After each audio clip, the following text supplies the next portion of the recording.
और इससे पहले मैंने आपको बताया था कि मेंस्ट्रुअल साइकिल 28-29 दिन की होती है, जिसमें 4 फेज होते हैं, bleeding phase, proliferative phase, ovulatory phase और सिक्रेटरी फेज। अब अगर आपसे सवाल ये पूछा जाता है कि इधर जब एंडोमेट्रियम टूटती है तो उधर हाइपोथैलेमस से सबसे पहले कौन से हार्मोन निकलेंगे, तो आप बोलेंगे FSH-RH और LHRH। यानी अगर क्वेश्चन कॉम्पिटिशन में ऐसा बना दिया, पुराने पेपर में आ चुका है कि लो लेवल ऑफ एस्ट्रोजन प्रोजेस्टेरोन की वजह से कौन से हार्मोन का सिक्रीशन बढ़ता है, तो लो लेवल ऑफ एस्ट्रोजन प्रोजेस्टेरोन की वजह से पहले कौन से बढ़ेंगे, FSH-RH और LHRH। उनकी वजह से फिर FSH-LH का लेवल बढ़ेगा, उनकी वजह से फिर एस्ट्रोजन प्रोजेस्टेरोन का लेवल बढ़ेगा। तो बेस्ट आंसर रहेगा FSH-RH और LHRH, ठीक है ना। एक सवाल और है कि जैसे नॉर्मली ब्लड निकलने के बाद जम जाता है, मेंस्ट्रुअल ब्लड क्लॉट नहीं होता।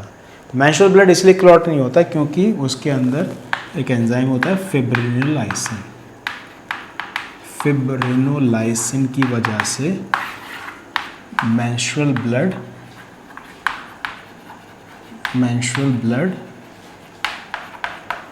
क्लॉट नहीं होता, ठीक है ना। उसका दूसरा है प्रोलिफरेटिव फेज। प्रोलिफरेटिव फेज का दूसरा नाम था फॉलिकुलर फेज। इस बीच होता है क्या है कि जो प्राइमरी फॉलिकल्स है वो मैच्योर फॉलिकल में, ग्रेफिन फॉलिकल में कन्वर्ट होते हैं प्रोलिफरेटिव फेज के दौरान। दूसरी बात, होंगे ही ग्रेफिन फॉलिकल कन्वर्ट, क्योंकि फिर ओवुलेशन होना है ना उसके बाद, तो ओवुलेशन के तो ग्रेफिन फॉलिकल बना होना चाहिए। दूसरी बात ये growth and development of ovarian follicle किसकी वजह से होगा, तो आप बोलेंगे बोथ FSH-LH। यानी इस फेज के दौरान, प्रोलिफरेटिव फेज के दौरान FSH-LH का लेवल ग्रेजुअली धीरे धीरे बढ़ेगा, ठीक है ना। उसकी वजह से फिर क्या होगा, एस्ट्रोजन का लेवल बढ़ेगा। ये एस्ट्रोजन क्या कराएगा, regeneration of endometrium, proliferation of endometrium, आपने जस्ट अभी सुना है। NCERT में एक डायग्राम और दे रखा है हार्मोन्स का डेज के हिसाब से। जैसे कि ये मान लीजिए कि ये 14 डे हो गया और आगे मान लीजिए कि 28 से 29 दिन।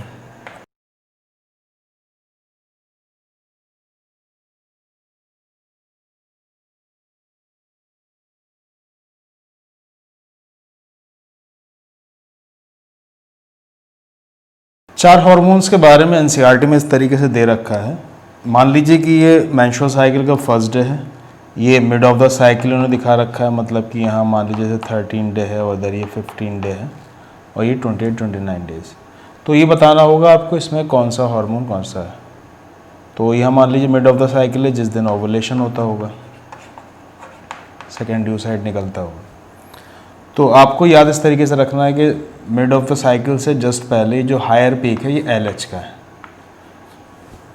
और वहीं उससे थोड़ा सा कम है लेकिन पीक हायर ही है, ये FSH का है, ठीक है। इधर ये जो दो पीक दिखाए गए ये एस्ट्रोजन के हैं। जैसे कि आपको मालूम है कि एस्ट्रोजन प्रोलिफरेटिव फेज में बढ़ा रहता है और बाद में कॉर्पस ल्यूटियम भी निकालता है और ओवुलेशन होने के बाद बनता है कॉर्पस ल्यूटियम और कॉर्पस ल्यूटियम निकालता है लार्ज अमाउंट ऑफ प्रोजेस्टेरोन। तो ये जो सिंगल पीक है जो ओवुलेशन के बाद बढ़ा होगा किसका होगा, प्रोजेस्टेरोन, ठीक है। तो मिड ऑफ द साइकिल पर होता है ओवुलेशन, ओवुलेशन के बाद बनता है कॉर्पस ल्यूटियम, ठीक है ना। तो कॉर्पस ल्यूटियम क्या निकालता है, लार्ज अमाउंट ऑफ प्रोजेस्टेरोन। तो ओवुलेशन के बाद जो हार्मोन का लेवल बढ़ा होगा कौन सा, प्रोजेस्टेरोन। और दो पीक जिसमें दिखाया गया होंगे वो कौन सा होगा, एस्ट्रोजन, ठीक है, पहले ग्रैनुलोसा सेल बाद में कॉर्पस ल्यूटियम। और इधर ये जो दो पीक दिखाए गए इस तरीके से, एक single higher peak mid of the cycle से जस्ट पहले, हायर वाला जो है वो LH और थोड़ा कम वाला FSH। अब अगर थोड़ा ध्यान से आप देखें तो मिड ऑफ द साइकिल जो ओवुलेशन हुआ तो ओवुलेशन जस्ट पहले कौन कौन से हार्मोन का लेवल बढ़ा होता है, LH, FSH और एस्ट्रोजन, इन तीनों का लेवल बढ़ा होता है। वैसे तो सीधा सा आंसर ये है कि ओवुलेशन के लिए क्या चाहिए, हाई लेवल ऑफ LH, क्योंकि LH ही ग्रेफिन फॉलिकल को फोड़ता है।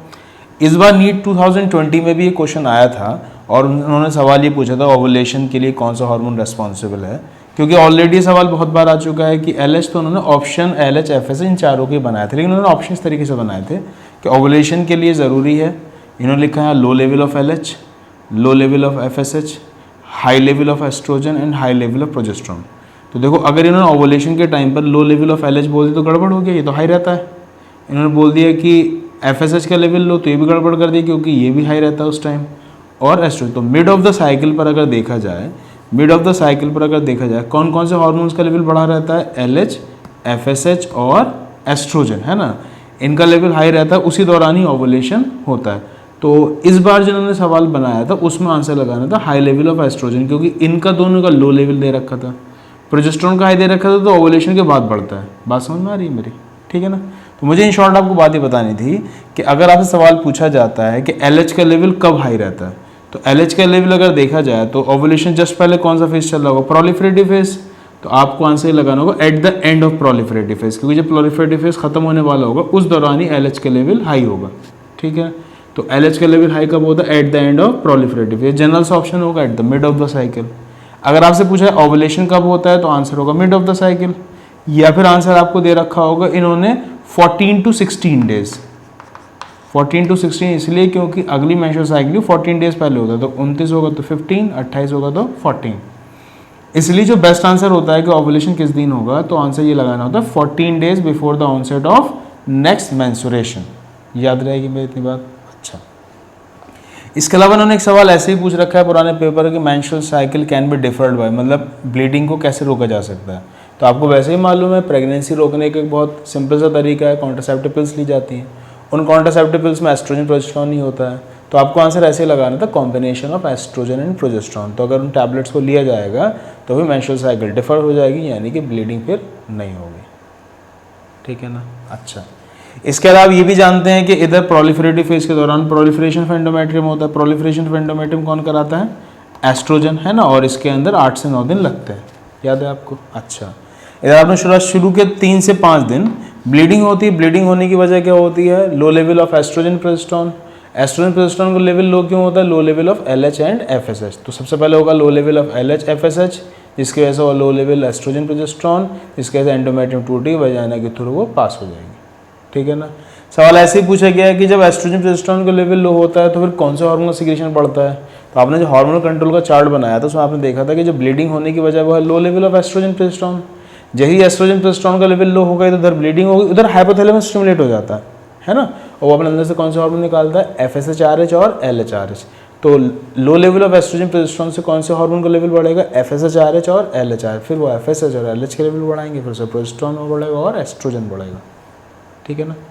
At the level of menopause जब ब्लीडिंग स्टॉप हो जाती है और ओवुलेशन भी नहीं होता, तो बॉडी के अंदर होता ही है कि ह्यूमन फिजियोलॉजी में ये आपको याद समझनी चाहिए बात कि बॉडी को लगता है ओवुलेशन न हो पाने की वजह ही शायद LH FSH का लेवल कम हो गया, क्योंकि ये LH ही तो स्टिमुलेट करता है, ग्राफिन फॉलिकल को फोड़ता था कि सेकेंडरी साइड बाहर निकले, तो बॉडी अपने अंदर LH FSH का लेवल और बढ़ा लेती है।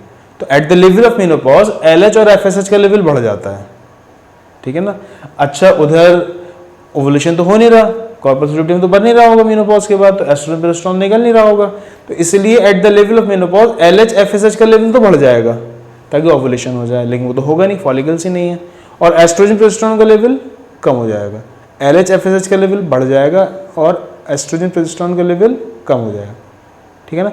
उसमें भी FSH का लेवल थोड़ा ज़्यादा बढ़ जाता है, फिर वो यूरिन में भी आने लगता है। तो एक सवाल इसमें ये भी है, urinary excretion of FSH increases at menopause, urinary excretion of FSH increases, मतलब FSH बाद में इतना बढ़ जाता है कि वो पहले ब्लड में बढ़ता है फिर बाद में यूरिन में भी आने लगता है। समझ में आ गई बात। अगर आपसे सवाल पूछा जाए कि हर साल कितने ओवुलेशन होते होंगे, तो क्योंकि 28-29 दिन होता है तो एक जनरल आंसर आप दे सकते हैं कि एक साल में 12 ओवुलेशन एक फीमेल को होते होंगे।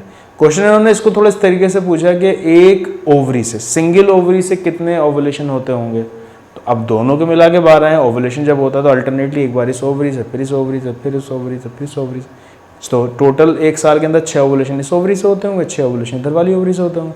अगर वो सवाल ही पूछते हैं सिंगल ओवरी से कितने ओवुलेशन होंगे एक साल में, तो आपको आंसर फिर 6 लगाना चाहिए। समझ में आ रही बात, ठीक है।